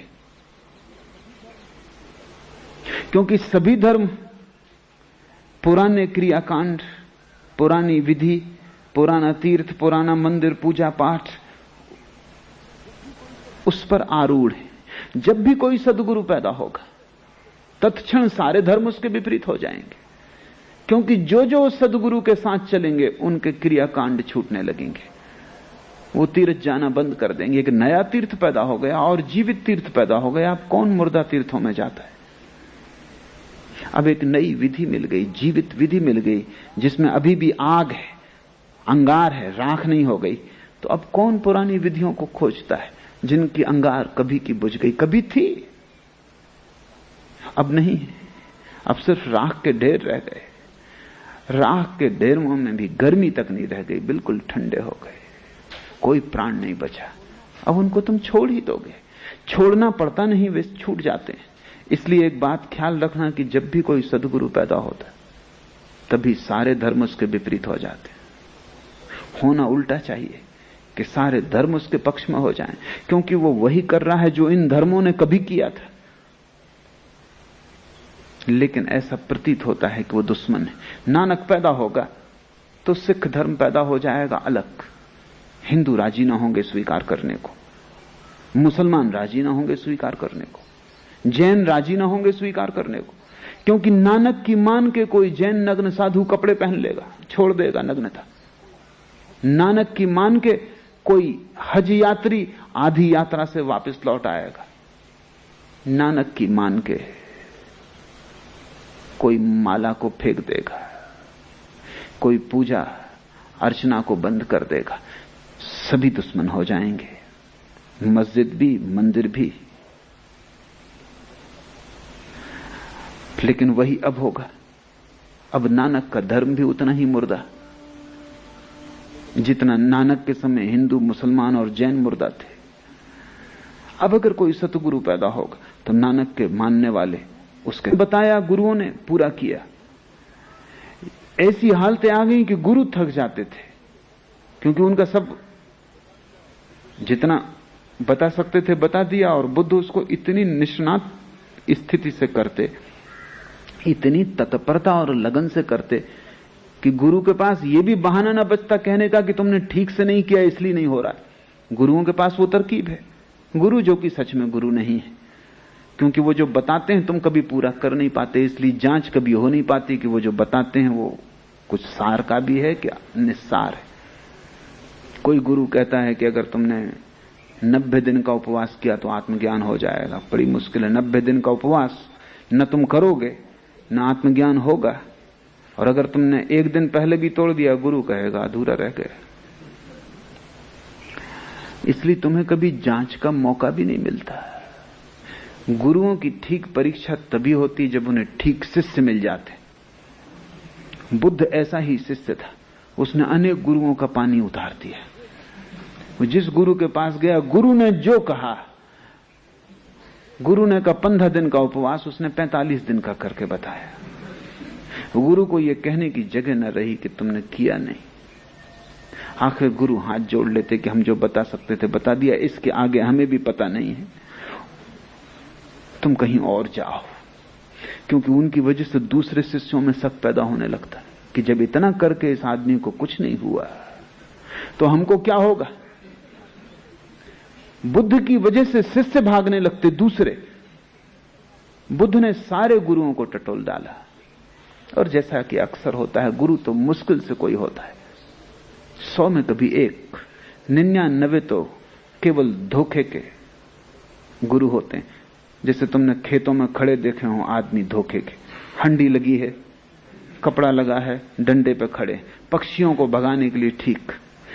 ऐसे गुरु हैं तुम्हारे, ना समझों के लिए ठीक, कमजोरों के लिए ठीक, नपुंसकों के लिए ठीक, जो कुछ नहीं करना चाहते, जो सिर्फ सिर हिलाते हैं कि ठीक है कभी करेंगे, उनके लिए ठीक। लेकिन कोई करने वाला आ जाए तो कठिनाई हो जाती। बुद्ध ने मुश्किल खड़ी कर दी, सब किया। ऐसी हालत हो गई कि लोग बुद्ध के पीछे चलने लगे। बुद्ध ने इतना किया और बुद्ध कहे जा रहे हैं कि मुझे कोई ज्ञान नहीं हुआ, ये सब करना फिजूल गया है, लेकिन फिर भी मानने वाले पैदा हो गए। एक गुरु, आखिरी गुरु उद्दार कालाम को जब उन्होंने छोड़ा तो उसके 5 शिष्य बुद्ध के शिष्य हो गए। उन्होंने कहा कि इस गुरु से तो ये बुद्ध बेहतर। उन दिनों बुद्ध केवल 1 दाना चावल रोज लेते थे भोजन में, क्रस काय हो गए थे। सिर्फ एक मूर्ति उसको चित्रित करने वाली उपलब्ध है, शायद उसका चित्र तुमने कभी देखा हो। उसमें बुद्ध की पीठ और पेट एक हो गए हैं, शरीर सिर्फ हड्डियों का अस्थिपंजर रह गया है। एक एक हड्डी तुम गिन सकते हो। सब चर्बी खो गई है, खून सूख गया है, सिर्फ आंखें भर जीवित मालूम पड़ती, सारा मुंह धस गया है, सिर्फ चमड़ी और हड्डियां बाकी रह गई। ऐसा बुद्ध एक तृण मात्र खाके जीते थे। इतने कमजोर हो गए कि निरंजना नदी को पार करते वक्त बुद्ध गया के पास पार न कर सके। कमजोरी ऐसी थी, और नदी बड़ी छिछली है, कुछ बड़ी भारी नदी नहीं है, मुश्किल से गले गले पानी रहा होगा। क्योंकि मैं भी उस नदी में जहां से बुद्ध पार किए कई बार जाकर देख लिया हूं, उसमें टीबी का मरीज भी पार होगा, उसमें कैंसर का मरीज भी पार हो सकता है। बुद्ध पार न हो सके, हालत बड़ी कमजोर रही होगी, बड़ी दयनीय रही होगी। और नदी बलवान मालूम पड़ती थी, घाट चढ़ न सकते थे, तो एक वृक्ष की शाखा को पकड़ के लटक गए। उस क्षण में उन्हें होश आया कि मैं क्या कर रहा हूं, शरीर को नष्ट कर रहा हूं, इससे आत्मा कैसे मिलेगी। आत्मा के मिलने का शरीर को नष्ट करने से कौन सा संबंध है, कौन सा तर्क है, कौन सा गणित है? और कमजोर में इतना हो गया कि निरंजना साधारण सी नदी में पार नहीं कर पाता और भवसागर पार करने की सोच रहा हूं, ये नहीं होगा। और उस क्षण निरंजना नदी में पड़े हुए वृक्ष की जड़ को पकड़े हुए उन्हें लगा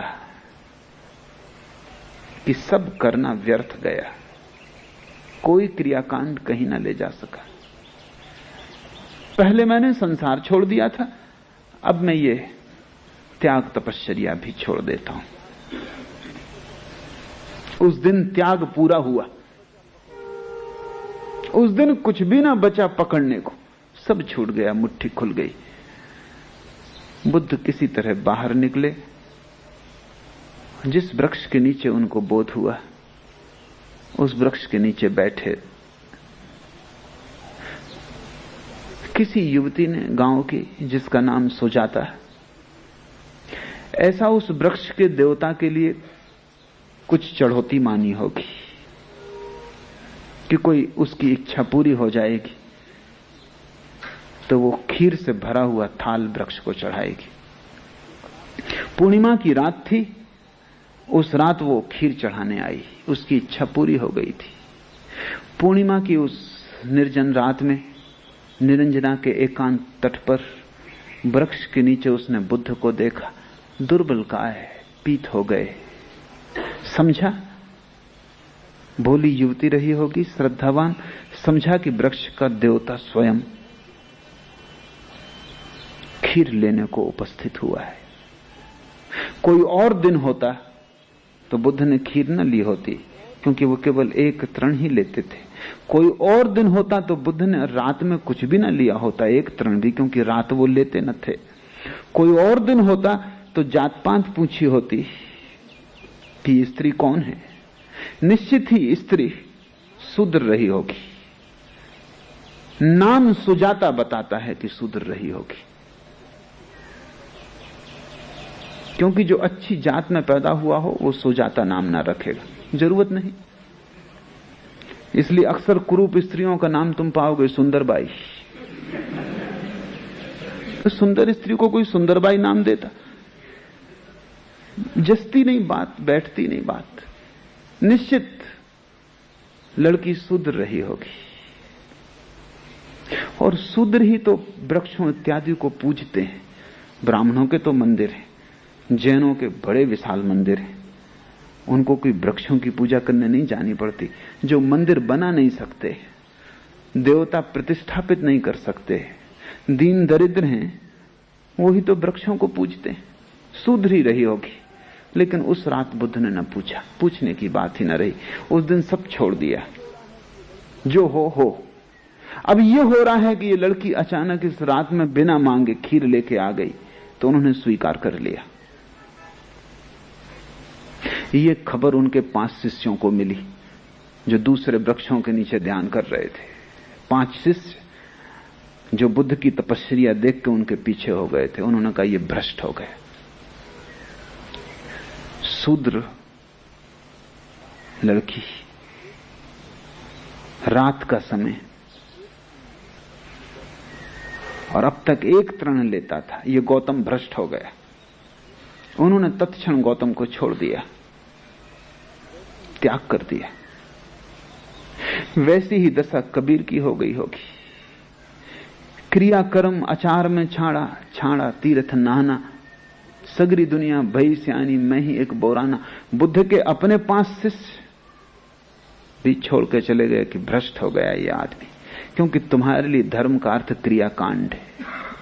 तुमने धर्म को तो जाना नहीं, तुमने तो धर्म के नाम पर मुर्दा विधियों को जाना है।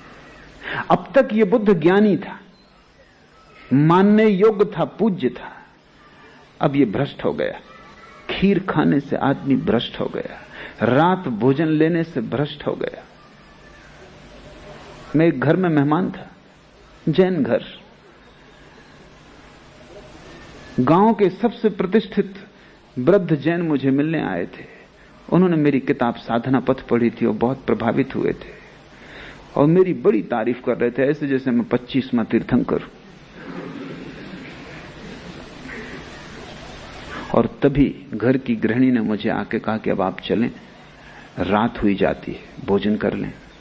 जैन तो रात भोजन नहीं करते। और वृद्ध इतने भाव में थे कि मैंने कहा कि थोड़ी देर हो जाएगी तो हर्जा नहीं, पहले उनसे मैं बात कर लूं। फिर रात हो गई। फिर गृहिणी आई, उसने कहा देर हुई जाती है। अब उसको भी बेचैनी शुरू हो गई, क्या रात में मैं भोजन करूंगा। और जब मैंने कहा कि बस मैं स्नान कर लूं और आया, तो वृद्ध जो मेरा पैर पकड़े बैठे थे उन्होंने तत्क्षण मेरा पैर छोड़ दिया और कहा क्या आप रात्रि भोजन करेंगे। मैंने कहा भूख न तो दिन जानती न रात। और महावीर के जमाने में बिजली नहीं थी। अंधेरे में 90% लोग अंधेरे में भोजन करते थे। 10% जिनके पास सुविधा थी वो भी मिट्टी के दिए जलाते थे। उन दियों में भी बहुत रोशनी न थी। उल्टे उन दियों के कारण कीट पतंग आते थे। अब इस एयर कंडीशनड घर में कीड़े पतंगों के आने का उपाय नहीं। दिन हो कि रात, सूरज सदा बटन से बुझता और जलता है, उगता डूबता है। तुम क्या इसमें पंचायत की बात है, कोई हर्जा नहीं। ज्यादा उचित यह है कि आपकी बात पूरी हो जाए। वृद्ध हैं, इतने दूर चल के आए।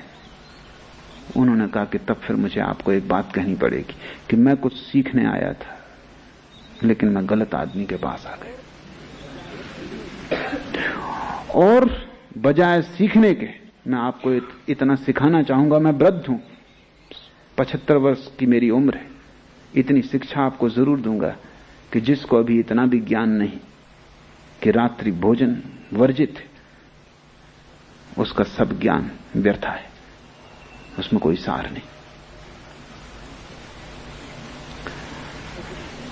स्वभाव था सगरी दुनिया भई सयानी, मैं ही एक बौराना।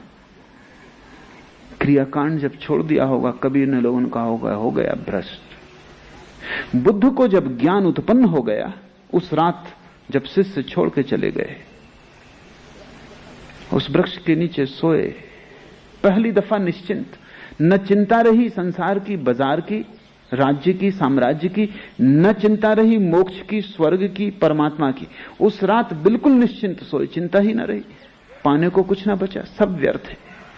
सब व्यर्थ इतना समग्र रूपेण हो गया कि चिंता न रही, कोई सपना ना आया, कोई मन में उद्विग्नता ना उठी। नींद थी, सो गए। सुबह 5 बजे आंख खुली, वैसी शुद्ध आंख, कुंवारी आंख जब भी खुलती तभी सत्य उपलब्ध हो जाता। कोई विचार नहीं, कोई चिंता नहीं, कोई धारणा नहीं, क्या ठीक क्या गलत, क्या करना क्या नहीं करना, कोई ऊहापोह नहीं। सीधी सादी कुंवारी आंख। आखिरी तारा डूबता था और बुद्ध को परम ज्ञान उपलब्ध हुआ। उस डूबते तारे के साथ ही पुराना आदमी समाप्त हो गया, नए का जन्म हुआ।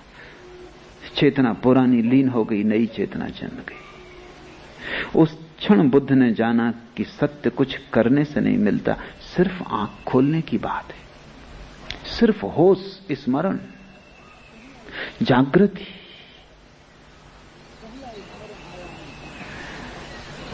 पहला स्मरण आया उन 5 शिष्यों का जो छोड़ के चले गए। इतने दिन साथ थे बेचारे, असमय में साथ रहे। जब कुछ देने को ना था तब पीछे चले, जब कुछ मेरे पास ही ना था तब मुझे गुरु माना, और अब जब मेरे पास देने को है तब वो छोड़ के चले गए। तो बुद्ध उनको खोजने निकले, उनको जाके पकड़ पाए सारनाथ में।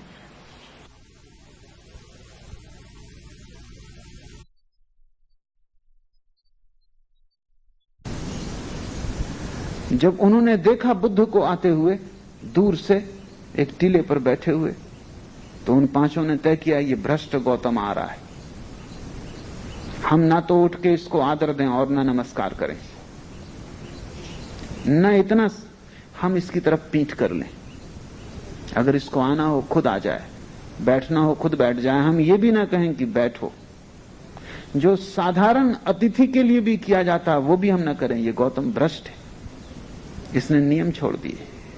तप छोड़ दिया, चर्या छोड़ दी, आचरण भ्रष्ट, इसके लिए अब कोई समादर नहीं। लेकिन जैसे जैसे बुद्ध पास आने लगे उनको बड़ी बेचैनी होने लगी। जैसे ही बुद्ध पास आए, निकट आए, पहले एक उठ के खड़ा हुआ, चरणों में गिरा, फिर दूसरा, फिर तीसरा, फिर वो पांचों। और बुद्ध ने कहा, तुमने निर्णय कुछ और किया था, निर्णय बदल क्यों दिया? निर्णय पर आदमी को टिकना चाहिए। उन्होंने कहा, हमने बदला, ऐसा कहना ठीक ना होगा। तुम्हारी सन्निधि, तुम्हारा पास होना और हमने आदर दिया, ऐसा कहना भी ठीक ना होगा, क्योंकि हमने तो निर्णय किया था न देने का। आदर हुआ तुम्हारी मौजूदगी में, जैसे कोई एक चुंबक खींच ले। जिनके भीतर भी थोड़ी सी क्षमता है, वो सद्गुरुओं के पास खींचे चले जाते हैं चुंबक की भांति। किसी क्रियाकांड के कारण नहीं, किसी योग तप तपश्चर्या के कारण नहीं, किसी संप्रदाय सिद्धांत शास्त्र के कारण नहीं, जिनके भीतर भी थोड़ी सी भी संभावना है आत्मा की, वो सद्गुरु के पास खींचे चले जाते हैं। चाहे सारी दुनिया विरोध में हो, चाहे सारी दुनिया कहे कि तुम पागल हो, वो पागल होना दांव लगाने जैसा लगता है, वो पागल होना शुभ मालूम होता है। ना मैं जानू सेवा बंदगी, ना मैं घंट बजाई, ना मैं मूरत धरी सिंहासन, ना मैं पुहक चढ़ाई, सब छूट गया फूल चढ़ाना पत्थरों पर। क्योंकि जो अपनी आत्मा के खिले हुए फूल को परमात्मा में चढ़ाने में समर्थ हो गया, अब वो फूलों को तोड़ के पत्थरों पर चढ़ाने जाएगा। और वृक्ष पे खिले हुए फूल तो जिंदा हैं, तुम उन्हें मार डालोगे तोड़कर और तुम पत्थरों पे चढ़ा दोगे। वृक्ष में क्या कम चढ़े थे वो परमात्मा को? वृक्ष में भले चढ़े थे, पूरी तरह चढ़े थे, जीवित चढ़े थे, तुमने मार के चढ़ाया। असल में संप्रदाय मुर्दा है और मुर्दा चीजें ही करवाता है। फूल जिंदा था, चढ़ा ही हुआ था परमात्मा को, क्योंकि परमात्मा के अतिरिक्त और किसको चढ़ेगा? वो परमात्मा की ही सुगंध थी जो बिखर रही थी उससे, वो परमात्मा के ही रंग थे जो खिले थे, वो परमात्मा की ही पखड़ियां थी जो खिली थी, वो परमात्मा का ही रूप था, वो उसका ही गीत था। तुम उसे तोड़ डाले और पत्थर पे चढ़ाए, तुमने उसे अपने परमात्मा पे चढ़ा दिया। तुम्हारा परमात्मा झूठा है, वो तुम्हारा ही बनाया हुआ परमात्मा है। वो मूर्ति तुम्हारे हाथ से गढ़ी गई है, अपने हाथ से गढ़ी मूर्ति जिसे तुम बाजार से खरीद लाए हो। और कुछ पंडित पुजारियों को, जिनको भी तुम बाजार से खरीद लाए थे, उन्होंने शोरगुल मचाकर, घंटे बजाकर, आवाज करके, धुआं पैदा करके उसको असली परमात्मा की तरह प्रतिष्ठित कर दिया है। तुम भी जानते हो, वे भी जानते हैं। और फूल नाहक बेचारा बलि दिया जा रहा है, उसका कोई कसूर नहीं, उसका कोई हाथ नहीं इस उपद्रव में।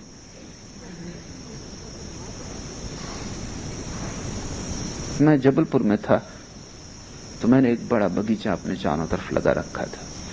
मैं बड़ी मुश्किल में पड़ गया, क्योंकि धार्मिक लोग, पास ही मंदिर थे, वो सुबह सुबह वहां से निकलते, वो बगीचे में घुस जाते। अधार्मिक को तो डर भी हो, धार्मिक को डर ही नहीं, उसको पूछने की भी जरूरत नहीं कि फूल हम तोड़ सकते हैं कि नहीं, क्योंकि वो पूजा के लिए तोड़ रहा है। अब पूजा के लिए कोई मना करता है? आखिर मुझे एक तख्ती लगा देनी पड़ी कि पूजा के लिए भर तोड़ना मना है, और किसी के लिए तोड़ो चलेगा।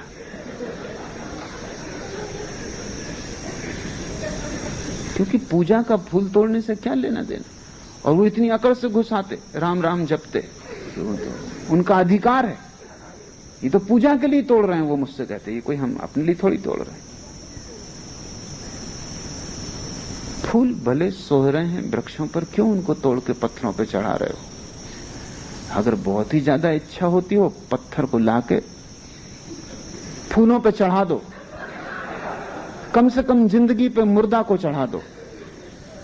मगर संप्रदाय उल्टा ही सिखाते हैं। जिस दिन कबीर ने बंद कर दिया, न मैं जानूं सेवा बंदगी, ना मैं घंट बजाई, ना मैं मूरत धरी सिंहासन, ना मैं पुहप चढ़ाई, ना हरि रिझ है जब तप कीन्हे, ना काया के जारे, न तो परमात्मा को कोई रटन लगा के राम राम की पा सकता है, रिझा सकता है। रिझाएगा क्या, उल्टा उसको उबाता होगा। मैंने सुना है एक आदमी मरा और उसने जाके स्वर्ग में जब देखा तो वो बहुत नाराज हुआ। एक पापी जो उसके घर के सामने ही रहता था वो परमात्मा के पास बैठा हुआ, उसे नरक में होना चाहिए। और उसने कहा यह अन्याय है, ये क्या मैं अपनी आंख से देख रहा हूं। तो यहां भी रुस्वत चल रही है कि भाई भतीजावाद चल रहा है। क्या मामला है, यह आदमी यहां कैसे बैठा है, ये पापी है। और मैं सदा तुम्हारा गुणगान गाता रहा और सिवाय कष्ट के मुझे जिंदगी में कुछ न मिला, और अब ये कष्ट तुम दे रहे हो कि इस पापी को यहां देखना पड़ेगा स्वर्ग में, तो मतलब हमारे पुण्य का क्या हुआ। परमात्मा ने कहा तुम इसमें ही खैर समझो कि तुम स्वर्ग में हो, की वजह से तुमने मुझे तक नहीं सोने दिया, तुम खोपड़ी खा गए, एक रात चैन न लेने दिया। तुम काफी सौभाग्य समझो कि तुम यहां प्रवेश किए जा रहे हो, और ये आदमी यहां है क्योंकि इसने कभी मुझे सताया नहीं। इसने ना तो कभी कोई प्रार्थना की, न कभी पूजा की, न ये कभी मंदिर गया। दुनिया इसे पापी समझती थी क्योंकि दुनिया जिसे पुण्य समझती वो पुण्य ही नहीं है। मंदिर जाने में क्या पुण्य है। लेकिन इस आदमी ने चुपचाप दीनों की सेवा, फोटोग्राफर तैयार नहीं रखे, ये चुपचाप लोगों के घरों में डाल आया, उनको भी पता नहीं है। वो धन्यवाद देने का भी मौका इसने नहीं दिया। ये मंदिर नहीं गया, ये सच है।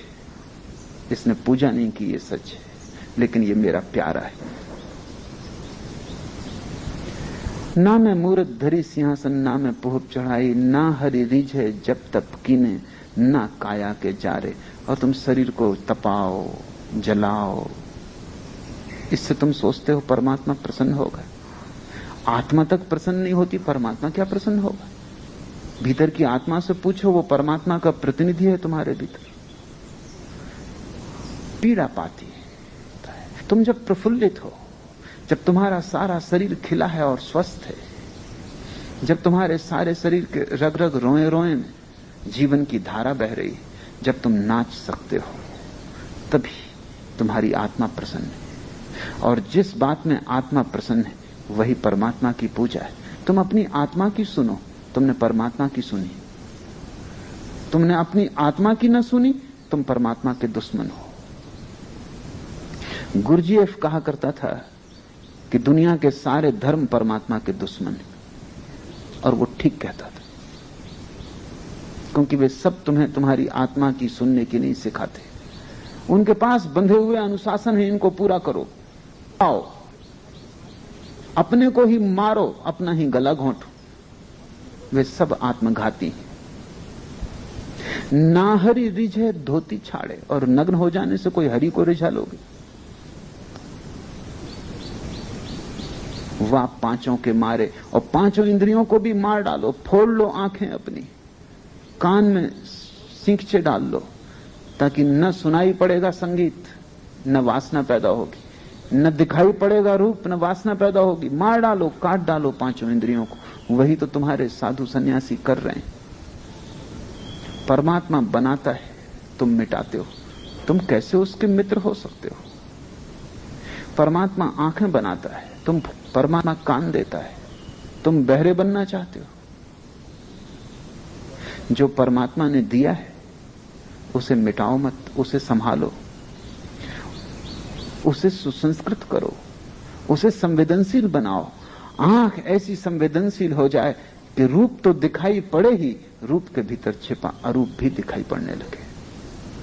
कान ऐसे श्रवण की गहनता को उपलब्ध हो जाएं कि संगीत तो सुनाई पड़े ही, सब संगीत में जो शून्य छिपा है वो भी सुनाई पड़ने लगे। स्वर तो है ही संगीत में, शून्य भी है। स्वर ऊपर का आवरण है, शून्य भीतर का प्राण है। रूप तो है ही फूल में, सुंदर स्त्री एक सुंदर पुरुष में, अरूप भी है। आकार तो दिखाई पड़े, ठीक, निराकार भी दिखाई पड़े। आंख चाहिए ऐसी। तुम आंख फोड़ रहे हो कि रूप से डर गए हो, कहीं रूप ना दिखाई पड़ जाए, नहीं तो वासना पैदा होती। ठीक है, रूप दिखाई पड़ने से वासना पैदा होती। आंख फोड़ लेने से रूप दिखाई नहीं पड़ेगा, इस भ्रांति में मत रहना। अंधे में भी वासना होती, भयंकर वासना होती। और तुम तो कुछ कर भी सकते हो, वो बेचारा कुछ कर भी नहीं पाता, इसलिए बड़ी असहाय वासना होती, बड़ी विकृत, परवर्टेड। सच है, रूप दिखाई पड़ने से वासना पैदा होती। इसका अर्थ है कि थोड़ा और गहरे देखो, काम पैदा होता है। अरूप दिखाई पड़ने से प्रेम पैदा होता है। आंख को बढ़ाओ, स्वाद को बढ़ाओ, स्वाद को मिटाओ मत। जीभ को जला लेना बहुत आसान है, क्या कठिनाई है।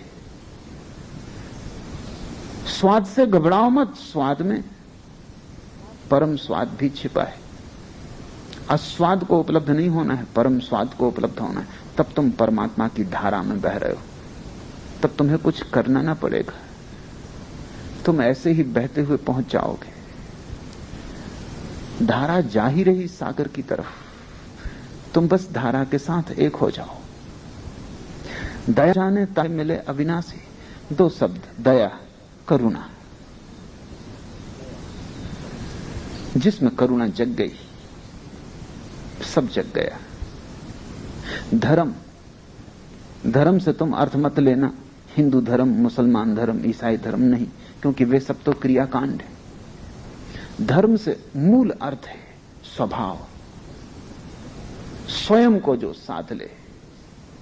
हम कहते हैं आग का धर्म ताप, या पानी का धर्म शीतलता। क्या है धर्म तुम्हारा, मनुष्य का? क्या है गुण तुम्हारा, तुम्हारी निजता का? चैतन्य, होश, जो जाग जाए और करुणावान हो जाए।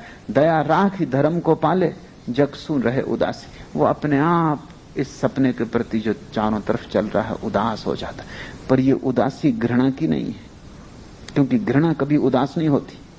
दुनिया में तीन तरह के लोग हैं। एक जो दुनिया के राग में पड़े, वे उदास नहीं है। दूसरे जो दुनिया के प्रति विरागी हो गए हैं, वे भी उदास नहीं है। प्रेम घृणा में बदल गया, मित्रता शत्रुता बन गई। जिस तरफ देखते थे वहां पीठ कर ली, लेकिन उदासी नहीं है। उदास तो वो है जो दोनों से मुक्त हो गया, राग से विराग से, जिसको महावीर ने वीतराग कहा है। जो तुम उदास बैठे हो कि धंधा ठीक नहीं चल रहा, तुम उदास बैठे हो, ये तो राग है, ये उदासी नहीं है। ये तो राग असफल हो रहा है, इसलिए तुम उदास हो। तुम्हारा आनंद भी झूठा है कि आज धंधा खूब चला, कि तुमने ग्राहकों को खूब लूटा, कि तुम बड़े प्रसन्न घर चले आ रहे हो, पैर पड़ते नहीं जमीन पर, आकाश में उड़ते। ये आनंद भी आनंद नहीं है, ये भी राग है। राग और विराग दोनों जब छूट जाएं, न तो संसार के प्रति राग रहे और न घृणा, न द्वेष रहे, न राग, तब उदासी परम अनुभव है। उदासी से बड़ा इस जगत में कुछ भी नहीं है। संसार के प्रति उदासी तभी आती है जब अपने प्रति परम आनंद आ जाता है। जब परमात्मा में नृत्य चलने लगता है, तब संसार के प्रति उदासी आ जाती है। जैसे एक छोटा बच्चा है, वो बड़ा हो गया, अब खिलौने पड़े हैं कोने में, वो निकल भी जाता है, देखता भी नहीं कमरे से। कभी बिल्कुल पागल था, कभी इतना पागल था कि रात भी खिलौनों को साथ लेके सोता था, बिना खिलौनों की नींद भी नहीं आती थी। कोई दूसरा मांगता खिलौना तो लड़ने को तैयार हो जाता था। अब बड़ा हो गया, समझ आ गई, खिलौने पड़े, धीरे धीरे कचरे में फेंक दिए जाएंगे। जिस दिन तुम्हें बड़ा आनंद मिल जाता है, छोटी उदासी हो जाती है। तुम संसार के प्रति उदास होने की कोशिश मत करना, अन्यथा उदासी गलत होगी। वो उदासी विराग की होगी। तुम तो परमात्मा को पाने की कोशिश करो, तब एक अनूठी उदासी आती है जिसका स्वभाव आनंद का है, जो बड़ी विरोधाभासी है। संसार के प्रति कोई अच्छा ना बुरा भाव रह जाता, सब खो जाता, अपने में कोई लीन है, इतना आनंदित है कि कुछ और चाह ना रही, सब मिल गया, कुछ पाने को ना बचा। संसार की तरफ जो उदासी है वही परमात्मा की तरफ आनंद है। वो एक ही सिक्के के दो पहलू हैं। दया राख धर्म को पाले, जग सुन रहे उदासी। अपना सा दिखाई पड़ता है कि जो ज्योति मुझ में जल रही वही सब में जल रही है। अहिंसा अपने आप पैदा हो जाती, चींटी में भी वही है, हाथी में भी वही है, वृक्ष में भी वही है, छोटे में बड़े में, कण में विराट में, सब में वही है। और वो मैं हूं, तत्वमस श्वेत केतु, वो मैं ही हूं। वो श्वेत केतु तुम ही हो, एक ही का विस्तार है अनेक में। सहे कुसबद वाद को त्यागे, छाड़े गर्व गुमाना। तब सब गर्व और गुमान, सब अहंकार और अस्मिता छूट जाती। तब सब कुशब्द, कोई गाली दे रहा है, अपमान कर रहा है, कुछ सालता भर सहे कुशब्द वाद को त्यागे, और अब उसका कोई वाद नहीं है। ईश्वरवादी का कोई वाद नहीं है, ईश्वर को जानने वाले का कोई सिद्धांत नहीं है, सिद्ध का कोई सिद्धांत नहीं है। वो स्वयं ईश्वर है। वो समझाता नहीं सत्य के संबंध में, वो सत्य ही समझाता है। वो बोलता नहीं सत्य के संबंध में, सत्य ही उससे बोलता है। सहे कुसबद वाद को त्यागे, छाड़े गर्व गुमाना। सत्य नाम ताही को मिलिए, कहे कबीर दीवाना। पागल कबीर कहता है कि जिसने ऐसा कर लिया कि ऊर्जा को करुणा बना लिया। कोई वाद, कोई शास्त्र जिसमें न रहा, जो शास्त्र शून्य और वाद शून्य हो गया, और जिसने सबके भीतर एक ही अखंड ज्योति को जलता देखा, वही उस अविनाशी को पा सकता है, वही पाता है। कहे कबीर दीवाना। आज इतना ही।